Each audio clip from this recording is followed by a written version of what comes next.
So, jumping back, jumping through, are your arms too short? Don't forget to subscribe, like, and hit the notification bell to get your notifications. Are your arms too short to jump back? Well, no is the answer. First of all, you need to be able to depress your shoulder blade. So the problem is that the shoulder blade won't go down enough, so you need the action of pushing down and lifting up through the middle. So the sides go down, the middle lifts up, right? So you've got to be able to get your shoulder blades down. So if you're starting in the jump through with the shoulders up by your ears, then when you put your hands down, you've got no space. You have to get the shoulder blades right down. Second aspect is you need the cross grip. So you need to be able to get a Lolasana action before jumping back by pulling across. So placing your hands down and kind of swiping them apart. So it's like you've got a belt, a yoga belt around the elbows, and you're trying to break that belt.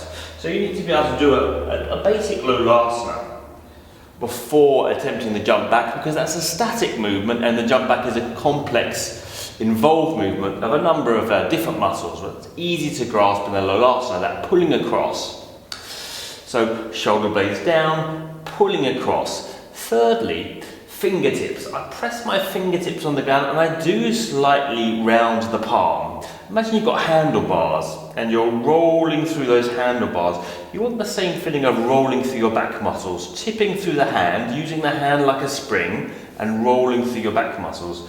And you have to use your inhale to roll forward and your exhale push. So you can start just going inhale, roll forward, exhale push. And you can see it's the depressing of the shoulder blades. Again, the side of the body goes down, the middle lifts up. Right? So imagine a corkscrew. And as you pull the arms of the corkscrew up, the middle comes down. And you push the arms of the corkscrew down, the middle comes up. Right? And it's the same principle of the jump back. So finally, let's put all the pieces together. You've got the pull across, you've got the shoulder blades depressed, and finally, you've got the knees into the chest. Now, some people work better with the knees close together in the jump back, some people further apart. If they're close together, the feet are lower. If they're further apart, the feet can be higher, but they're further apart, so that can cause trouble. Depends on your fancy, really, what works for you. And look at the toes. If you flex the toes and tuck them out, then it's hard to get them through. If you point them to the side, it's easier. They're kind of tucked underneath you. So let's put the whole thing together. Hands on the floor, shoulder blades depressed. Remember, the legs are half of the equation. The legs are tucked in. In this case, I've got wide legs, and I'm pulling the hands apart, looking to my feet. And finally, see if you can imagine the metaphor. You're chasing the feet with the eyes and tipping through your handlebars. So inhale, you go inhale, lift, and exhale, up. So it's an inhale and exhale, and you're pulling or rolling through the hand. So you've got this kind of pulling or rolling, but the hand is doing something. You're using the hands effectively like the spring or the wheel that they are. Again, so you tip back behind yourself, depress your shoulder blades, look at your feet, chase them with the eyes, roll through the hands, inhale, lift,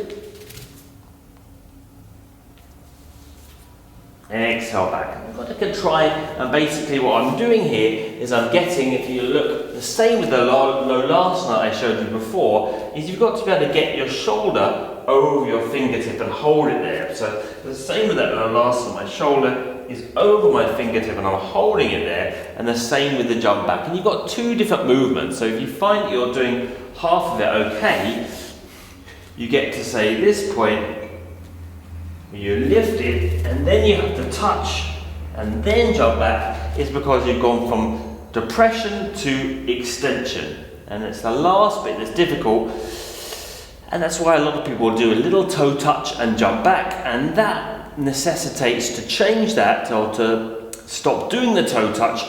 You need to be able to start to roll your elbows in and pull your body through your arms. So it's a kind of motion of sucking yourself up through the middle, right? Finally, as in all arm balances, the front ribs need to stay nicely pinned in. Keep them tucked in and try not to flare the chest. So the shoulder stays down and in its joint, and at no point does the shoulder or the hand go to the side, right? That'll use the ligaments of the arm, the ligaments of the shoulder, and not the muscles of your serratus and your rhomboids that are holding your arm in place deeper down for your back, right?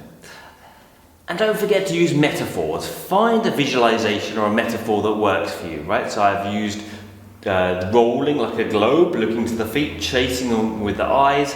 I've used the handlebar metaphor. I'm holding handlebars and I'm rolling through that on the handlebars.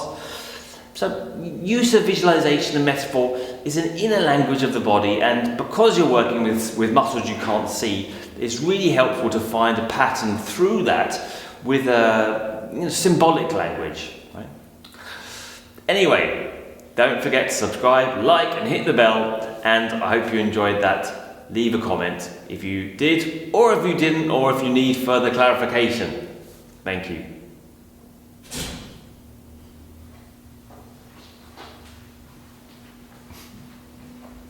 All right.